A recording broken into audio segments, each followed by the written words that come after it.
जय हिंद साथियों, मैं आशुतोष रंजन फिर से आप लोगों के लिए क्रैश कोर्स लेकर आ गया हूं। मैं पिछले साल भी कुछ क्वेश्चंस करवाए थे, बहुत सारे डेरिवेशन भी हमने करवाया था और लगभग उसी से बिहार बोर्ड में सारे क्वेश्चन पूछे गए थे।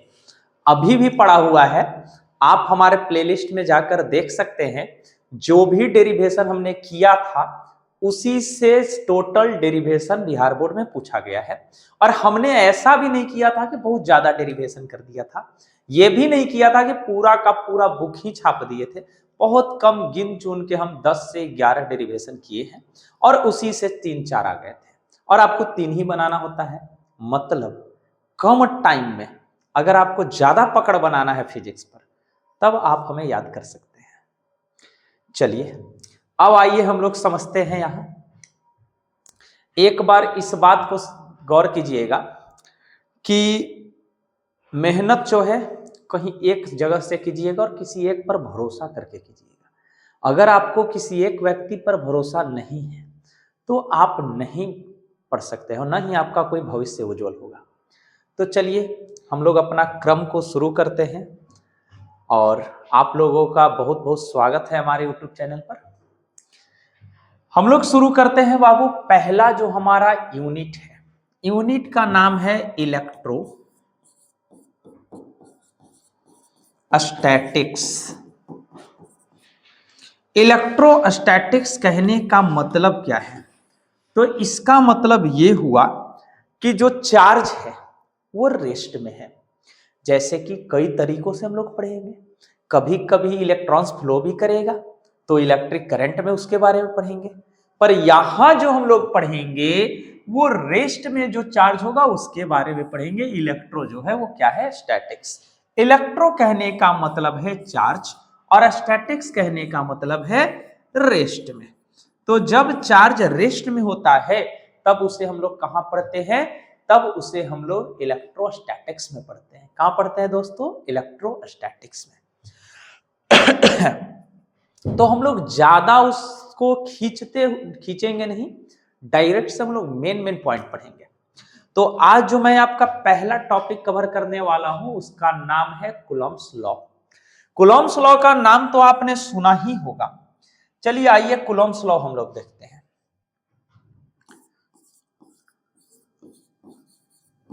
Coulomb's law. अब देखो बाबू, ये कूलॉम नाम के एक साइंटिस्ट थे। इन्होंने क्या किया था? तो इन्होंने चार्ज से रिलेटेड बहुत सारा एक्सपेरिमेंट किया था और चार्ज के बीच में लगने वाले फोर्स के बारे में इन्होंने बताया था। इन्होंने क्या बताया कि अगर दो चार्ज यहां पर हैं, जैसे मान लो बाबू एक यहां पर कोई चार्ज है Q1 और एक चार्ज है Q2, बीच का डिस्टेंस हम लोग कितना ले लिए? R है। इनके बीच का डिस्टेंस कितना है? R।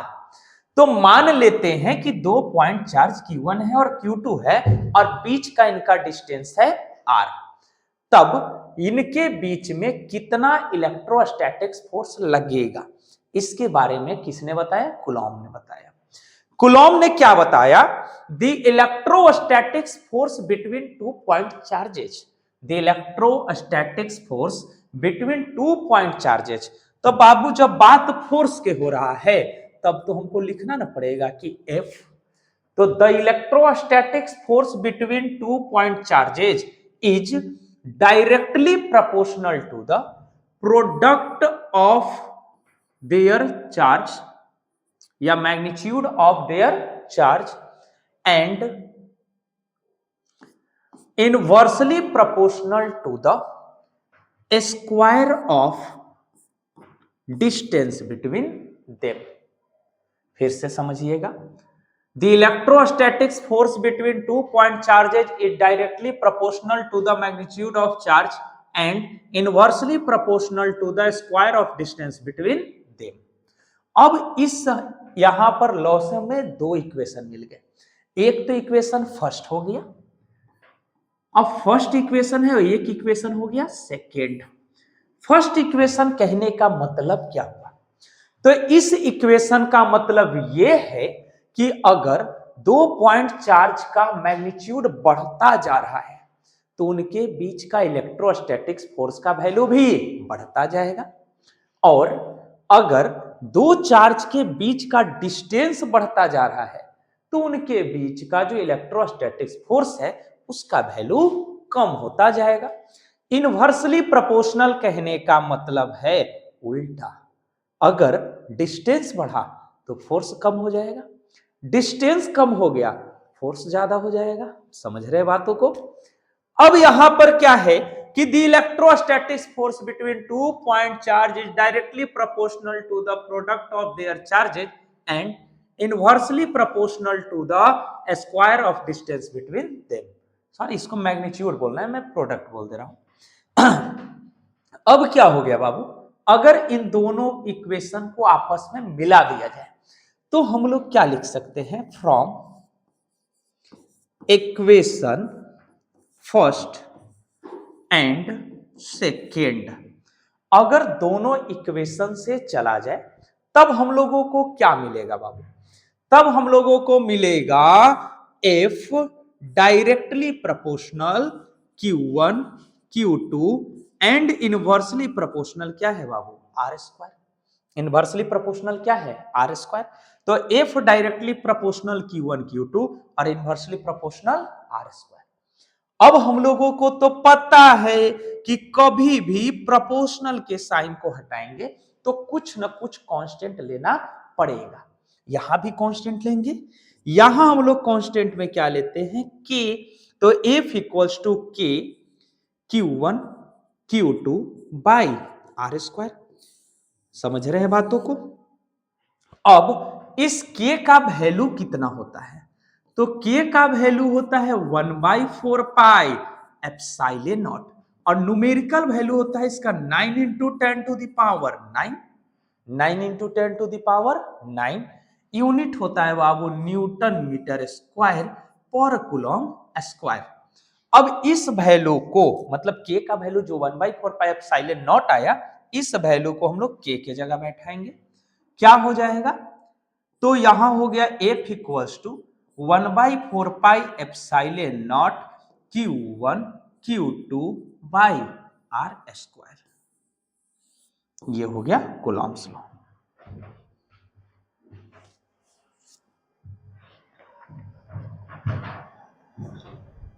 ये क्या है बाबू, कूलम्ब्स लॉ।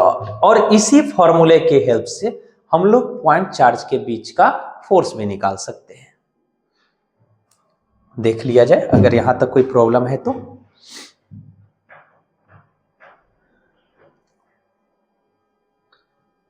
अब यहां एक नया चीज हम लोग को देखने के लिए मिला। क्या नया चीज है? नया चीज यहां है एप्सिलॉन नॉट। इसको हम लोग क्या बोलते हैं बाबू, एप्सिलॉन नॉट।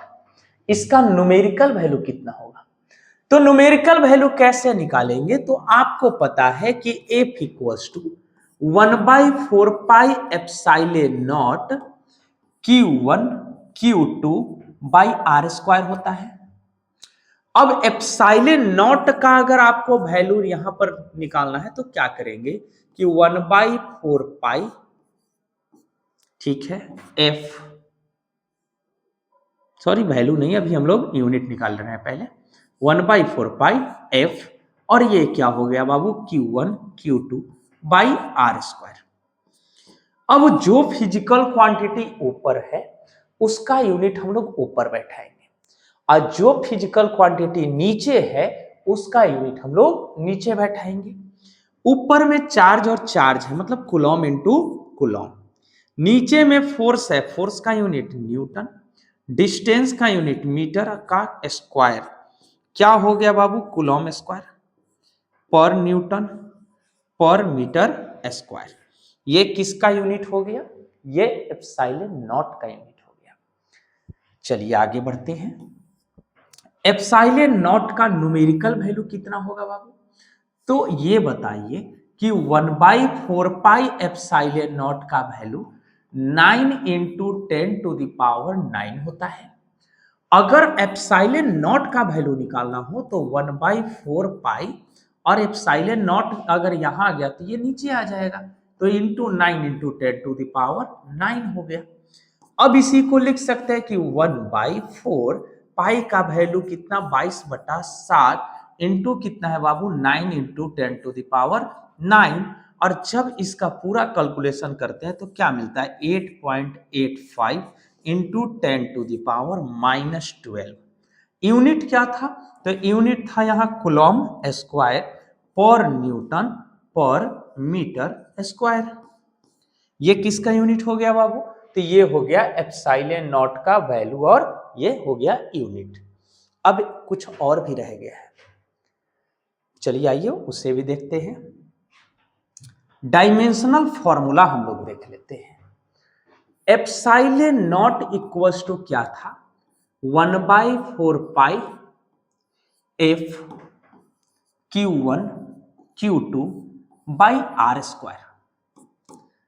अब जो फिजिकल क्वांटिटी ऊपर है उसका डायमेंशनल फॉर्मूला ऊपर बैठाएंगे और जो नीचे है उसका डायमेंशनल फॉर्मूला नीचे बैठाएंगे।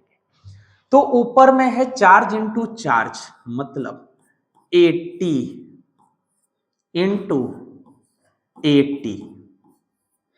और फोर्स का क्या होता है बाबू? mLT के पावर -2। और डिस्टेंस का क्या होता है? L पावर कितना होगा? 2। अब इसको कैसे लिखेंगे? तो m ऊपर गया तो m का पावर हो गया -1, और कहीं तो m है नहीं, कहानी खत्म। l कितना हुआ बाबू? तो यहाँ 2 और 1 3, ये जब ऊपर गया तो l के पावर -3, नीचे 3 था, नीचे में कितना है 3, ऊपर गया तो कितना -3, साइन चेंज हो जाएगा। t का पावर नीचे में कितना है? -2, ऊपर गया तो t का पावर 2, एक 3 और एक 4, t का पावर हो गया 4। अब आप देख सकते हैं कि यहां क्या हो गया, अभी और भी बच रहा है बाबू, क्या बच रहा है? a इंटू ए, तो a का पावर कितना हो गया? 2। ये जो डायमेंशनल फॉर्मूला निकल के आ गया वो किसका आ गया? एप्सिलॉन नॉट का डायमेंशनल फॉर्मूला है। समझ रहे बातों को? अब हम लोग थोड़ा सा प्रैक्टिस करते हैं कि ये फोर्स निकालेंगे कैसे और किस तरीके से हम लोग दो चार्जेस के बीच में फोर्स निकाल सकते हैं। आगे बढ़ते हैं। ये देखिए,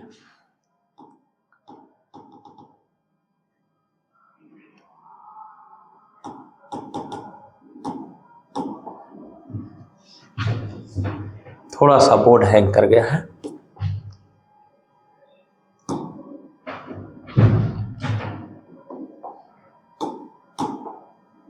चलिए देखिए, अब मान लीजिए बाबू कि आपको 2 चार्ज दे दिया, जैसे कि आपको कह सकता है कि 2 microcoulomb and 4 microcoulomb point charges separated at 2 centimetre distance, तब उनके बीच में इलेक्ट्रोस्टैटिक फोर्स कितना होगा।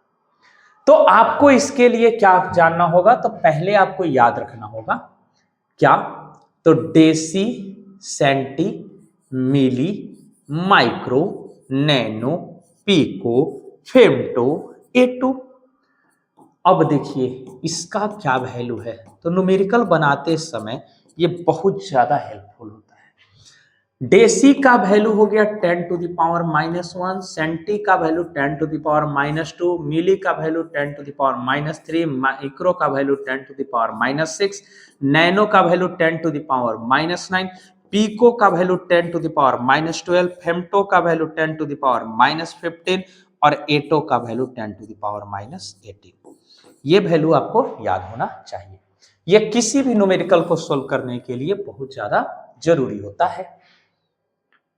अब देखो बाबू, अब कह दिया जाए कि आपके पास 2 पॉइंट चार्ज है, यहां है 2 माइक्रोकूलम, यहां है 4 माइक्रोकूलम। हम लोग एकदम 0 लेवल से शुरू किए हैं, इसलिए कोई भी घबराएंगे नहीं।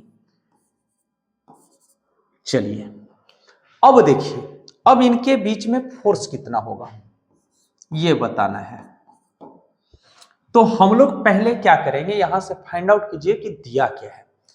तो ये बताओ बाबू Q1 कितना है?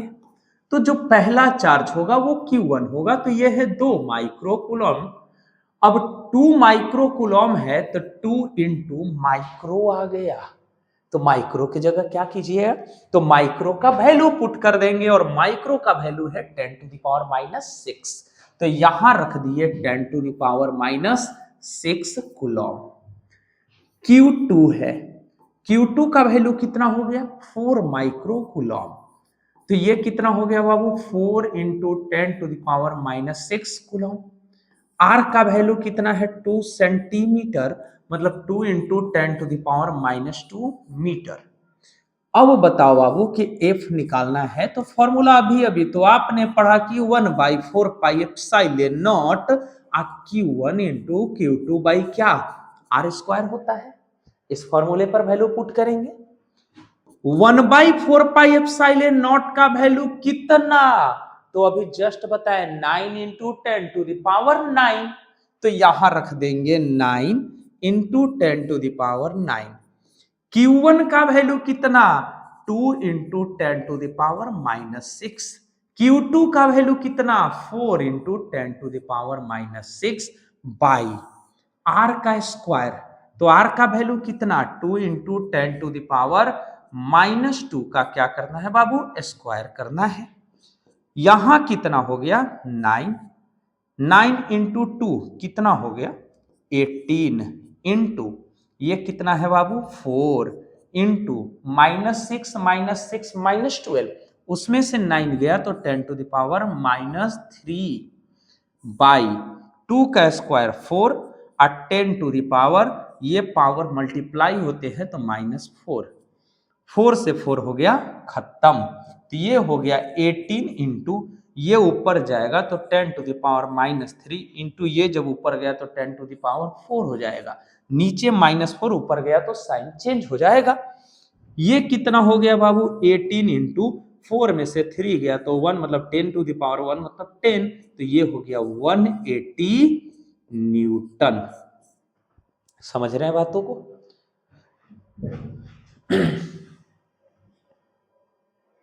अब ये बताइए कि ये जो फोर्स होगा वो अट्रैक्शन फोर्स होगा या रिपल्सन फोर्स होगा।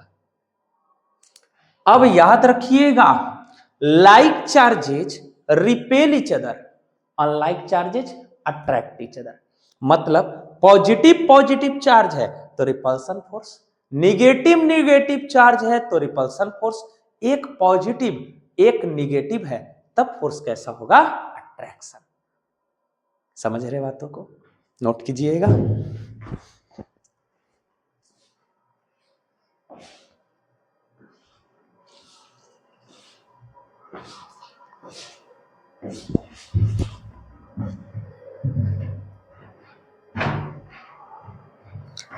और आप लोगों से मेरा एक निवेदन रहेगा कि जो भी चीज हम यहां पढ़ाते हैं नोट करते चलिएगा। ऐसे तो आपको सारे क्लास के नोट्स आपको मिल जाएंगे, हमारे टेलीग्राम ग्रुप पर सारा नोट्स अवेलेबल है, डिस्क्रिप्शन बॉक्स में टेलीग्राम ग्रुप का लिंक डाला हुआ है, आप वहां से हमारे टेलीग्राम में जुड़ के और नोट्स ले सकते हैं। बट फिर भी हमारा एक निवेदन है कि अपने हाथ से जरूर लिखते चलिएगा जो भी चीज हम यहाँ बोर्ड पर लिखवाते हैं, क्योंकि कई बार खुद का लिखा याद आ जाता है, पढ़ा हुआ भूल सकते हैं, लिखा हुआ नहीं जल्दी भूलते हैं। और रोज मेरा एक एक वीडियो करके आते रहेगा, इसलिए अगर चैनल को सब्सक्राइब करके जुड़ जाते हैं तो आप ही का फायदा है। मैं आपसे कोई ये तो नहीं कहूँगा कि नहीं करना ही है, पर अगर कर देते हैं तो अच्छा होगा, आपको नोटिफिकेशन मिलते रहेगा। चलिए एक और प्रॉब्लम करते हैं। यहां पर हमने रख दिया 3 माइक्रो कूलम का चार्ज, यहां रख दिया 6 माइक्रो कूलम का चार्ज, बीच का डिस्टेंस है 3 सेंटीमीटर।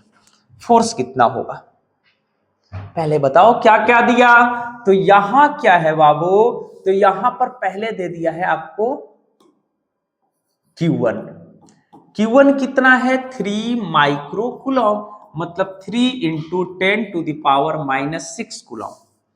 Q2 कितना है 6 माइक्रो कूलम, मतलब 6 इंटू 10⁻⁻6 कूलम।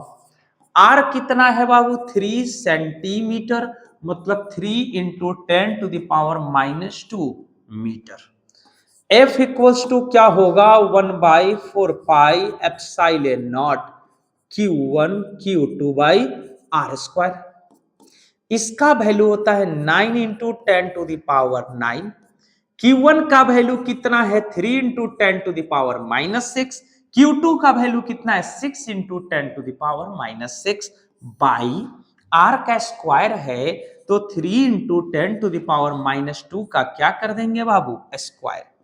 ये हो गया कितना 9 इंटू ये क्या हो गया 6 3 जा 18 इंटू 10⁻ कितना है बाबू 9। ये कितना हो गया -12 -6 कितना हो गया -12। 3 का कितना हो गया स्क्वायर बाबू 9। ये पावर मल्टीप्लाई हुआ तो 10⁻ कितना हो गया -4। 9 से 9 तो हो गया कैंसिल हो गया तो बताओ यहां कितना बचा, यहां बचा 18 इंटू 10⁻ कितना तो -12 में से 9 गया तो 10⁻³ और -4 ऊपर गया तो 10⁻4। 4 में से 3 गया तो कितना हो गया बाबू 18 इंटू 10⁻1 मतलब 10 तो ये भी कितना आ गया 180 न्यूटन। वाह जी वाह, आप भी कह रहे होंगे कि इनका तो सब सर्वे 180 आता है, क्या किस्मत है।